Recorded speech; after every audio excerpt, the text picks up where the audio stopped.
Oke, halo, selamat sore teman-teman semuanya. Ketemu lagi dengan kita di Blaze Channel.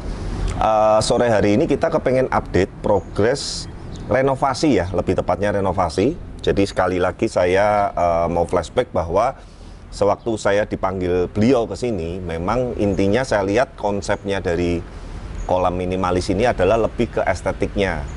Jadi memang ini sudah dibangun agak lama ya, kayaknya hampir 10 tahun yang lalu saat rumah baru ini juga dibangun.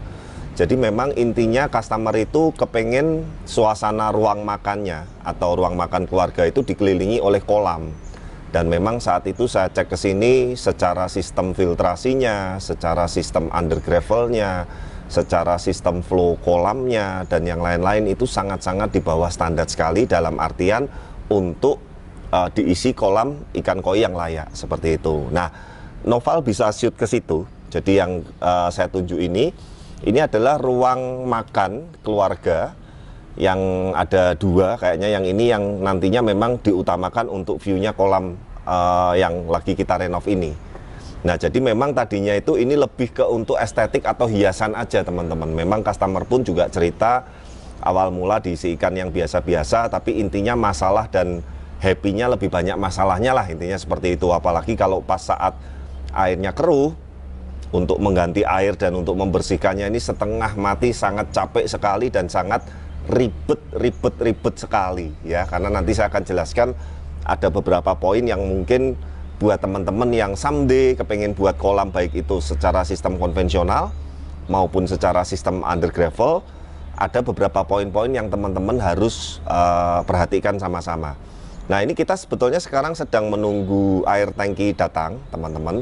Sudah perjalanan, jadi start awal menggunakan sumber air yang bagus itu juga sangat penting sekali. Kemarin kita belum lama di luar pulau di Pontianak, awal masuk sumber airnya kurang bagus, itu otomatis sangat mempengaruhi sekali untuk running kolam air baru dan kualitas air itu sendiri juga gitu. Nah, untuk di kota Semarang ini kita terbiasa ambil air tangki dari Ungaran. Mungkin kalau teman-teman yang sekitar Semarang dengan air Gunung Ungaran sudah tidak asing lagi. Itu adalah salah satu sumber air terbaik yang ada di Semarang. Mungkin di beberapa kota-kota lain juga berbeda-beda dan sumbernya juga berbeda-beda. Tapi intinya yang di daerah atas atau mendekati gunung itu biasanya sumber airnya lebih bagus. Ya, nah sekarang kita bahas dulu teman-teman. Nah, Noval sekarang shoot ke media undergravelnya dulu nih. Nah, teman-teman kalau ingat, nanti semoga video lamanya masih ada, tolong ditampilkan ya, Noval ya. Dulu media undergravel ini hanya satu macam, kerikil yang paling kecil-kecil itu dan ditumpuk tebel sekali sampai 20 cm. Udah, cuman bawahnya dikasih tataan pipa sama ram. Jadi di dalamnya tidak ada pemipaan, tidak ada jet mat, tidak ada pasir malang, tidak ada koral medium, tidak ada koral kecil, tidak ada koral taburan seperti ini. Jadi hanya satu macam. Nah, sedangkan input untuk pompanya waktu itu cuman dipendem di dalam media undergravel yang kecil-kecil itu juga. Otomatis teman-teman, saya kasih tahu, pompa celup untuk kolam koi itu tidak disetting untuk kotoran yang kasar atau hard seperti ini. Namanya kerikil, namanya koral, apalagi nanti ditambah dengan kotoran ikan, kotoran makanan, mungkin bisa rontokan daun-daun yang akhirnya tenggelam dan segala macam. Intinya memang pompa itu sebaiknya itu jangan direct langsung ke yang kotor. Bahkan kalau kita buat chamber konvensional pun, kalau teman-teman ingat dan mungkin buat teman-teman yang sudah paham juga, apalagi teman-teman sesama kontraktor, itu yang ruang pompa aja itu kita pompanya nggak nempel ke dasar bottom drain. Jadi ada tataannya dulu, agak sedikit ngambang, bawahnya ada space air juga. Jadi pompa itu posisinya memang paling bagus seperti itu, supaya awet. Dan supaya circle flow-nya itu supaya bisa lebih bagus. Nah, itu yang pertama. Nah, yang kedua, dulu tidak ada filter sama sekali, apalagi filter konvensional, tidak ada pemipaan kelabang yang menjadi standarnya kita. Nanti Noval dan Norma ya, tolong dikirim link nanti di komennya. Kita pernah bahas media undergravel secara detail di Cengkareng. Dan kebetulan itu spek yang yang premiumnya. Jadi undergravel plus konvensional juga sama. Ini juga undergravel plus konvensional, cuman ini masuknya yang konvensionalnya yang medium. Nah, yang kedua masalahnya adalah waktu itu pompa itu benar-benar hanya keluar dari output air mancur ini. Oh, ini air mancur? Ya, ini air mancur. Nah, yang terjadi apa teman-teman? Mau pompanya sebesar apapun, karena tidak melalui proses filtrasi, sehingga yang terjadi itu air hanya berputar-putar saja. Dan berputar-putarnya itu dengan kualitas yang sama. Nah, sebetulnya kalau teman-teman perhatikan kolam-kolam yang standar, apalagi standar untuk ikan koi, standar perputaran flow pompa itu, misalkan 1 jam 1 kali, 1 jam 2 kali, atau mungkin yang paling maksimalnya 1 jam 3 kali ya. Kalau untuk 1 jam di atas 3 kali saya juga kurang rekomen. Tapi intinya kalau yang standarnya itu, perputaran air pompa itu harus melewati jalur filtrasi. Paham ya teman-teman sampai sini ya? Artinya begini teman-teman, kalau ini dicelup pompa di kolam, terus kemudian keluar output sebagai air mancurnya keluar, kesedot pompa lagi, muter-muternya begitu doang.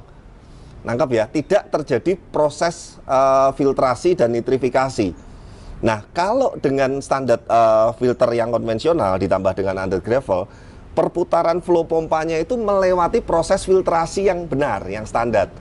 Ya, baik itu mekanikal, biologis, ditambah dengan under gravel. Nah, itu masalah yang kedua. Nah, masalah yang ketiga, yuk teman-teman lihat nih. Noval bisa lihat, jadi bentuk kolam ini tekak-tekoannya ini cukup ekstrim teman-teman. Ya, kita memang sudah dihadapkan dengan kondisi yang seperti ini. Ditambah dengan tangga ini, teman-teman kalau lihat, tangga ini didicor sampai dasarnya.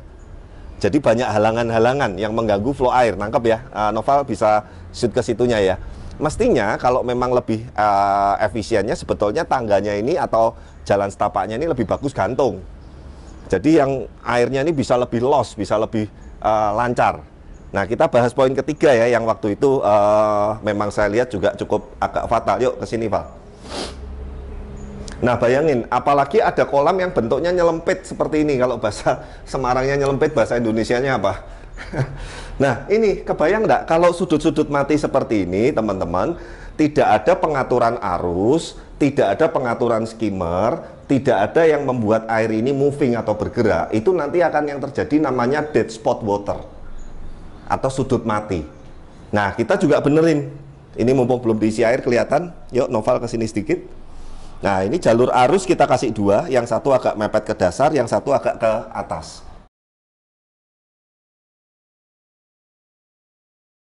Jadi ada pergerakan di agak bawah dan ada pergerakan di tengah.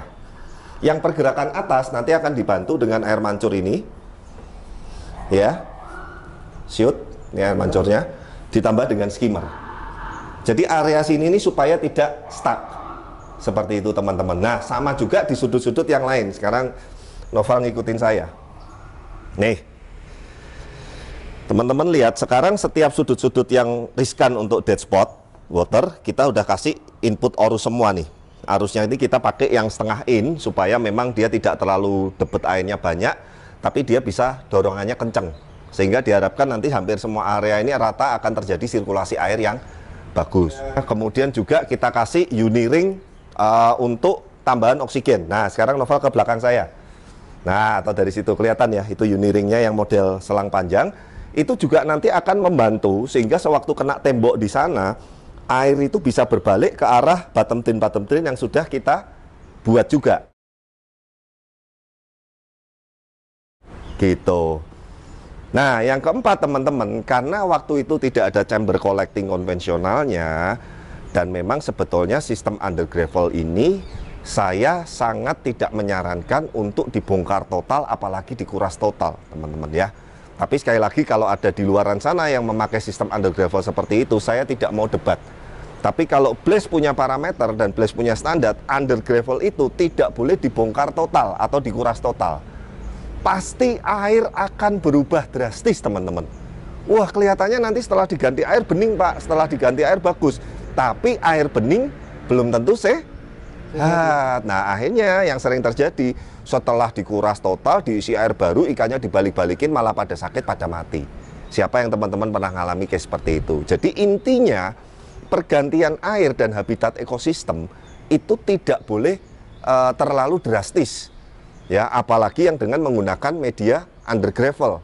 Under gravelnya ini sampai selamanya nggak boleh diotak-atik.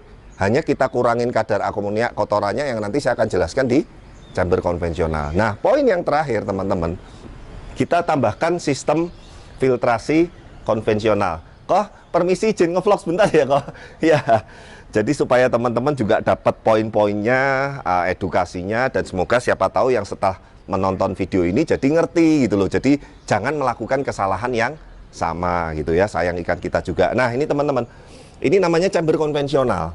Jadi chamber konvensional itu yang saya bilang tadi dengan flow yang sudah kita hitung. Jadi ini kapasitas bersihnya ini sekitar 30 ton lebih sedikit lah setelah dikurangin isi media ya, kolam plus filter ini. Nah kita pakai hitungan pompa adalah 18.000 kali 2. Jadi 1 jam ini circle 1 kali lebih. Nah inilah yang saya maksud dengan sistem filtrasi atau perputaran flow yang standar. Artinya air yang dari kolam, baik melalui skimmer, baik melalui bottom drain, baik melalui flow dan pemipaan yang sudah kita setting, itu lewat filtrasi ini dulu baru muter lagi ke kolam. Paham ya? Yang tadi sebelumnya, waktu sebelum kita renov, hanya pompa, keluar air mancur, muter-muternya gitu terus. Nggak ada melewati sistem filtrasi seperti ini. Baik secara konvensional maupun secara undergravelnya. Nah, standarnya sih saya mungkin nggak perlu bahas terlalu detail ya, karena mungkin teman-teman juga udah tahu. Yang pertama adalah mekanik sikat brush. Ya, Noval bisa mulai shoot ke sini, Val. Nah, mekanik sikat brush ini adalah yang tujuan utamanya menahan, menyaring kotoran-kotoran yang hard, baik itu kotoran daun, kotoran ikan, sisa makanan, intinya yang kotoran-kotoran hard itu akan tersangkut di sini dulu, chamber mekanik C1. Ditambah dengan ada 2 booster skimmer. Tujuan booster skimmer juga teman-teman mungkin sudah paham, tujuannya untuk membuat flow atau sedotan skimmer ini bisa lebih maksimal. Sebetulnya asal hitungan pompanya benar, pemipaannya benar, tanpa booster skimmer pun itu intinya tetap skimmer pasti sudah bagus. Tapi ini sekali lagi kita kasih tetap supaya hasilnya lebih kencang, lebih maksimal. Nah, setelah dari chamber 1 ini melewati tembok double wall, standarnya di kita memang selalu pakai double wall ya. Jadi nanti jangan tanya lagi, Pak, sama pipa output yang keluar bagus mana, sama gulu banyak bagus mana. Udahlah, kita yakin semua kontraktor punya punya pakem, punya standar masing-masing, bener Noval juga. Jadi ya sudah, kalau teman-teman nonton Blaze, standarnya Blaze seperti ini gitu loh. Jadi nanti jangan membanding-bandingkan, jangan tanya-tanya ya. Nah, yang kedua setelah melewati dinding double wall, dia masuk ke namanya chamber mekanik lagi, jet mat. Nah, ini sama sebetulnya, sifatnya masih menyaring kotoran yang hard, kotoran-kotoran yang awal dari kolam intinya, tapi ini bisa tumbuh sedikit juga bakteri positif yang bisa membuat proses nitrifikasi. Jadi mengolah amonia, nitrit, nitrat, apalah saya nggak ngerti urutannya, tapi intinya media mekanik mekanik jet mat ini bisa juga sebagian kecil tumbuh bakteri positif yang diperlukan untuk ekosistem filtrasi dan kolam ini. Makanya nanti kita udah siapkan juga jalur aerasinya. Ini pelan aja teman-teman, jadi nggak usah kenceng-kenceng, dan yang kena juga nggak semua bagian itu wajar. Justru kalau oksigennya terlalu rata, saya kemarin ke customer Surabaya, dia cerita ada bakteria apa yang intinya butuh oksigen, ada bakteria apa yang tidak butuh oksigen. Jadi setiap filtrasi, baik yang itu mekanis, semi biologis ataupun biologis, kenapa filtrasi oksigennya itu kita nggak kasih rata, supaya bakteri yang tidak butuh oksigen ini bisa tumbuh juga, yang bermanfaat buat ekosistem ya.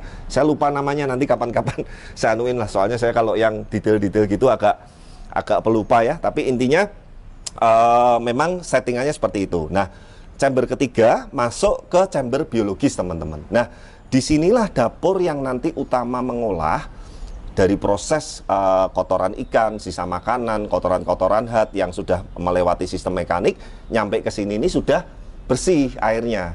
Hanya amoniaknya aja yang ada, amoniaknya jadi makanan untuk di chamber biologis ini. Nah, chamber biologis ini standar medium kita adalah batu apung atau biostone plus oyster. Nah, kemarin juga sempat ada yang nanya, Pak kok jarang pakai oyster? Sebetulnya kalau dengan media BioCube, tapi memang selisih harganya agak lumayan, oyster ini sudah tidak diperlukan lagi. Tapi karena ini full biostone atau batu apung, atasnya kita kasih oyster untuk menstabilkan pH juga. Ya, salah satu yang menjaga parameter pH air, seperti itu. Chamber keempat sama biologis juga, biostone plus oyster. Nah, chamber kelima, ini pompa. Plus, jadi pompanya ini ada 3. Yang satu ini tadi untuk yang perputaran air mancur, ya, yang di sini nih, Noval, shoot. Ya. Nah, yang di 2 ini yang untuk arus, karena arusnya cukup banyak, kita pompanya yang kasih yang lebih besar dan kasih lebih banyak. Jadi sorry, ini berarti 18.000 ditambah 10.000, 36, 46.000. Jadi hampir 1,5 kali 1 jam flow yang kita kejar seperti itu. Nah, terakhir teman-teman, ini adalah chamber maintain atau chamber collectingnya. Jadi teman-teman kalau sudah menggunakan sistem konvensional dengan standarnya Blaze seperti ini, nantinya ingat yang saya bilang tadi, tidak perlu kuras-kuras atau angkat media under gravel sama sekali. Terus mingguan bulanannya mana Pak? Ya ini seperti biasa, C1, kita tarik pipa seperti ini, ya.